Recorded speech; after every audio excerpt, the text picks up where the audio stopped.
What's going on, guys? I hope you are doing well this afternoon. I just wanted to give a brief update regarding the Bitcoin charts. So, as of late, I've been trading kind of like on a scalp perspective, and pretty much on a macro level. I'm going to go to the 4-hour time frame here. Please disregard the Fibonacci extensions and the red lines here, and just focus in on the green lines. So, as it stands here, yeah, I had some notes here that I was sharing in some Discord chats that I'm in. Anywho, so as you can see here, we had this descending channel that was kind of pesky and a long grind to the downside, and overall, it looks like we had broken out of that. Now, we initially were looking at this type of pattern here. Hold on, let me see if I can find unlock. There it was. Yeah, so we had this initial falling wedge here. We identified that, weeks ago.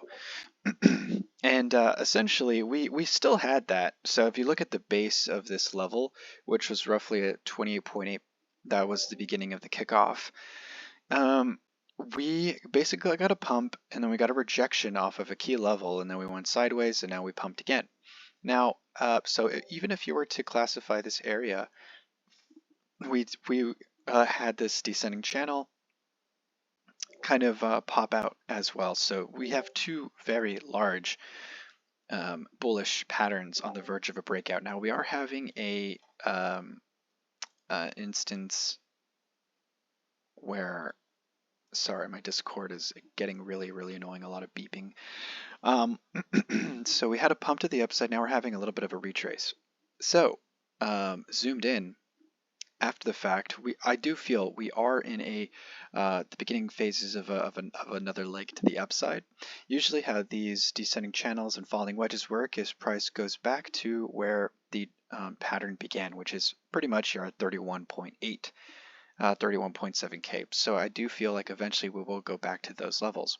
Now, zoomed in on a more intraday perspective, I'm going to go to, say, the 15-minute time frame.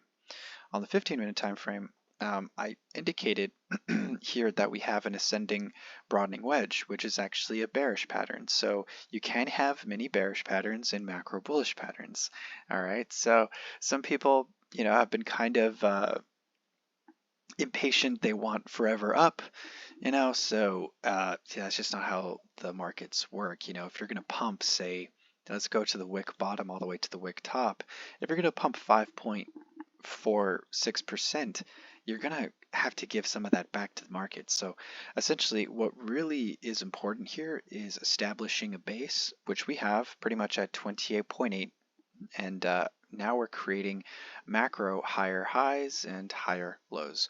Okay, so as long as we print higher lows in this phase, we're good. Now, so usually how these keep in mind this is a bearish pattern in a macro bullish pattern, so usually these tend to underperform. Usually how these ascending broadening wedges go is price will eventually go back to 28.8. But in this case, I did a Fibonacci extension, which is like the blue Fibonacci lines right here. Pretty much, I do expect price to come down to this green box. Now, I noticed this because we lost the 0.618 as support. Now, from my particular thesis and in this particular perspective is, okay, we lost the 618. We're probably going to confirm it as resistance and then come down here and, consolidate to then kind of continue upward, or we will, in fact, go, I was going to change the other one, but whatever. Okay, it's fine. We could come down here and actually go down to the 236 and then consolidate and then come to the upside. So usually I'm more of a believer of the 0.382 of being that line of support. So I do have limit orders there right now waiting for entries. Now I do have another limit order down here. So just to cover my bases, essentially, I don't want to be caught where I'm just kind of all in on one direction. I want to have capital on the side just in case if there's, any crazy market information or news that could change the ultimate trajectory of the market in either way. So I want to be properly hedged. Now, obviously, you know, you don't want to be super gung-ho and put your entire savings into a particular trade. You know, I have my spot account where I have Bitcoin just resting. You know, I have altcoins just resting, not doing anything. So I'm just like spot long in this particular case due to what I've seen in the macro charts. And also I closed a short position from last night. I had put in pretty much a short position. I didn't get the exact top. I put it roughly around this area, and I just kind of left it there. I had a 3% cushion of a stop loss, so pretty much well above this wick high here. So probably, I think it was like roughly around at the 0.786 level. So actually it went against me by like 1%, but then ultimately it broke out of this ascending broadening wedge, and I closed it out pretty much right around here at the 5. I could have been more risky and held this position probably to the 0.32, or if I was super risky to the 0.236. But I was like, all right, I'm pretty happy with my gains. I pretty much did like because I was using leverage, so I pretty much got like almost an 11% gain just off of this quick scalp short. I wouldn't call it a scalp, it was more of like a day trade. But anywho, yeah, so now we have fulfilled this pattern on the 15-minute time frame, intraday levels, and we're now fulfilling this downward trend. Ultimately, I do feel that price will consolidate either basically at 29.2, 29.3K. I do feel like we still have some room to the downside. There could be some crazy wicks all the way down to the 0.36. I don't necessarily think that will be the case, but I'm prepared for it. But also, I do have my limit orders right here, just waiting for that bounce. Now, we do have this downward sloping dotted green line here as just like a macro support. So the longer that we are kind of consolidating, the more risk that we have to go lower. But ultimately, we did see a lot of buyers come in at 28.8, which is fantastic and phenomenal. And I do feel like the longer that we are above these particular levels, I do feel like that we're just going to be creating a solid base to then pivot to then pump to the upside ultimately. Now, on a more intraday perspective, I am targeting the 1.618 area, which is basically 31K, which also aligns with my thesis that we're eventually going to hit these levels due to the descending channel pattern breakout to the upside. So I do feel like that will eventually be fulfilled. We'll have maybe like a corrective phase right here where we come back down and we kind of create another retrace. At that point, I will either open up a short position or just sit idly by until I see a pivot opportunity to then open a long position.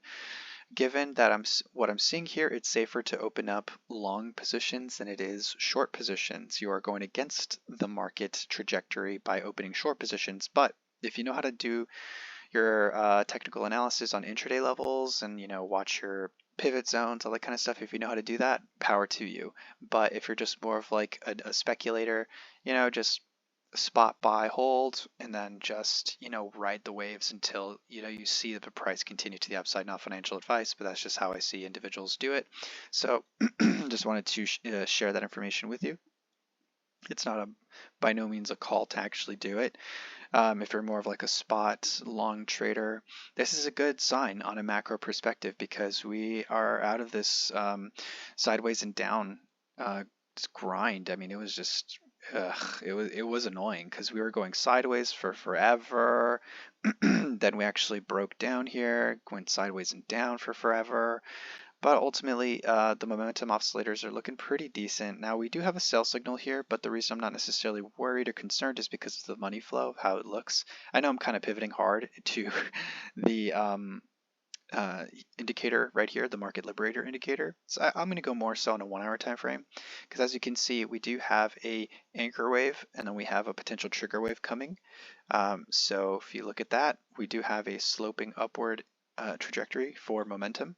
Also, we do have a positive money flow, which just means when it's green, that means cash is pumping into the market. When it's red, that means money is leaving into the market. So this particular momentum oscillator here is predicated to where the money is going, and apparently the money is thankfully here, and momentum is starting to kind of show some teeth, so to speak. Now I do have this additional augmented RSI here that will kind of tell if we're over exaggerated. Now, given that we are above the 50 line, I do see that there might actually be one more pivot pump to the upside, or we could just go sideways and down up until we then get into oversold levels. And this case, these areas are where you really want to be buying, just spot or even swing trades. So as you can see, when it's green you want to buy, when it's green you want to buy, when it's red you want to sell, when it's green you want to buy, when it's red you kind of want to sell here. So ideally I do feel like we have kind of hit a intraday top, and it's going to take a couple days. I really do think this could take a couple days. We could pump, reject this fib level, come down lower, and this could take 1 to 3 days maybe. But from my perspective, I do feel like on a macro level, we're still pumping to the upside. All right, so anywho, now if you go to, say, for example, the 2-hour time frame, I like the 2-hour. The 2-hour RSI, or well, technically this isn't the RSI, it is a derivative of an RSI. I forget what it's called, RTI. The RTI here is actually a combination of a couple exponential moving averages mixed with like the RSI. And yeah, the way that I've kind of structured this is to show me when prices are overbought and when are oversold. Now, but keep in mind, if this line here crosses back above the white line, that usually leads to violent moves to the upside. So, I mean, and sometimes these can last for a while, as you can see here. Just because you're up here doesn't mean that like it's oversold. It just means that the momentum is significantly to the upside, and money flow will actually complement that as well. As you can see, look at all these divergences just getting completely ignored up until this point here. So you don't really see any substantial movement until like weeks later. So sometimes like in choppy markets, these are great to use, but also in trending markets, these can actually go against you. So you have to be very careful. You have to be very conscientious of like how you interpret the data on these indicators. But ultimately, I would be looking at basically these dots right here on a market liberator, and essentially the money flow as well. Now I'm going to do a little trick here. So I'm going to precede the 1 hourly time frame. So as you can see here, money flow is pointing to the downside, but we are getting a buy signal. So from my perspective, this strengthens my thesis. Even though we are getting momentum to the upside, because money is actually leaving the market here, and we do have a bearish divergence right here, which is one of the big reasons as to why I opened up a short position. We were getting bearish divergences like right around here, and I was a little late to the party, but ultimately I did get like a nice little scalp there, a day trade. But anyway, usually when the money flow is pointing down but momentum's pointing up, that just means that these movements to the upside are not going to be as powerful. So we could just see kind of like choppy and up until we hit like a significant zone of resistance. At this time, if I were to go to the 37-minute time frame right here, I would definitely keep my eye on this area due to it being a significant line here. We kind of had like this double top right here, and as you can see, when we started playing around this area once again, we got this bearish engulfing candle, and that was a pretty important sign here. So I mean, to be honest, I'm looking at this area to potentially get back tested as a resistance. Pretty much we pump to this side, we might even get rejected in this zone here, somewhere here, and then come down lower. That's my base case right now from an intraday perspective. But yes, as far as swing trades are concerned, I am looking more in these particular zone areas to dollar cost average, and also to do swing positions like a weekly time frame type stuff, to get in a nice little entry for just riding the wave. I do feel like, this move to the upside is not over. At the very least, we're going to 31, and if you look at the orange Fibonacci levels, which is a more macro move, the macro Fibonacci target is at the 1.618, which is all the way up at around basically 36.2K. Now, but this could take a month or two to even kind of play out. So yeah, I would kind of rest, uh, that, temper expectations, I guess. But yeah, pretty much I gave you my intraday perspective and my macro perspective from I guess I would say like a monthly to 2 month time frame. But yeah, that's pretty much I wanted to give you guys. Yeah, if you think this information is valuable, yeah, please like and share with your friends. Peace out. Take care. Bye bye.